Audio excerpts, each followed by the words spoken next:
the Employee Free Choice Act is a very important piece of legislation that will level the playing field for workers in our country, and it's something that I think we need to do.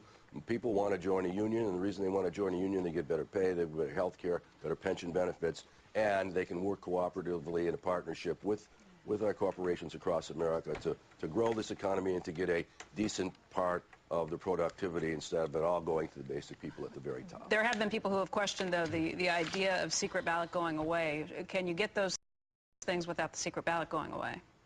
Well, sure. In fact, under the legislation, it allows it allows you to have a election under the NLRB rules, which has the secret ballot. But the secret ballot by itself, you know, they had secret ballots in the Soviet Union. If you don't have a system that works in which you allow a fair campaign for workplace unions, it's meaningless. And, you know.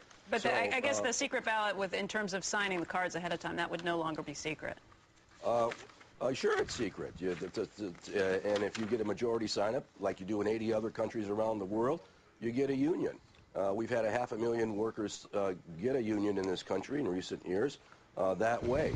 You know, and it works. Even George McGovern said the legislation called Employee Free Choice Act, I'm sad to say it runs counter to the ideas that were once at the core of the labor movement. Instead of providing a voice for the unheard, it risks silencing those who would speak. It goes as far as to say that President-elect Obama was elected by a secret ballot. Why should we change the way that unions are elected?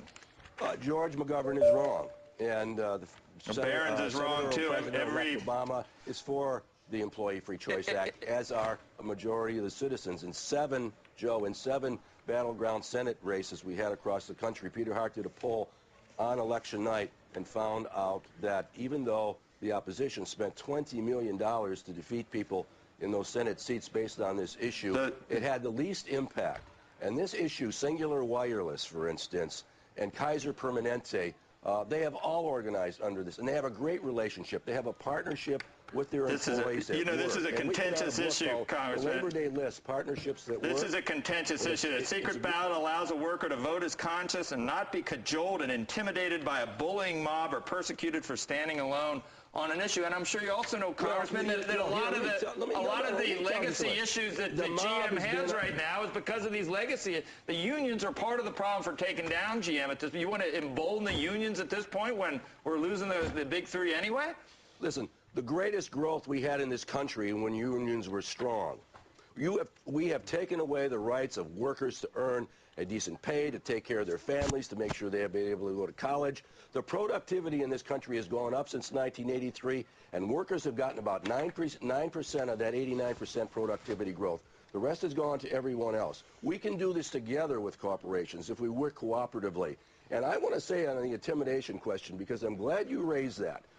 In organizing drives around the country, 25% of organizing drives, workers are fired illegally if they try to organize. 91% of organizing drives have one-on-one intimidation meetings between the employer and the employee. 33% of them have bribes that are given to those so that they don't vote the union. The intimidation is way on the other side. It's totally out of balance. Congressman, you know that most of the business leaders that we have on, their single biggest fear is EFCA and what it would do to our competitive position on the planet. Well, that's nonsense, because we have businesses that do very well with the cooperative relationship with labor. The best airline that in the country in terms of productivity is Southwest, has a labor component to it, and they work cooperatively. I could go from industry to industry and show you Harley-Davidson, for instance, is another company. But the airline industry, how many have had to enter bankruptcy to break some of the legacy costs of the unions and reemerge? And that's what a lot of people think that the big three have to do at this point to actually get out of some of the legacy issues that we currently have without even adding more. Well, with all due respect, Joe, we go into bankruptcy in the auto industry. You're talking, according to the Automotive Center for Research, potentially 3 million jobs lost. You're dealing with the question of tipping not only from a recession but into a depression. We would love to have you come back to talk more about this. They're rolling the music right now and yelling in our ears, but we would love to have you come back to talk about this. We hope you'll join us again, Congressman Bonior, maybe in the next day or two to talk more about this.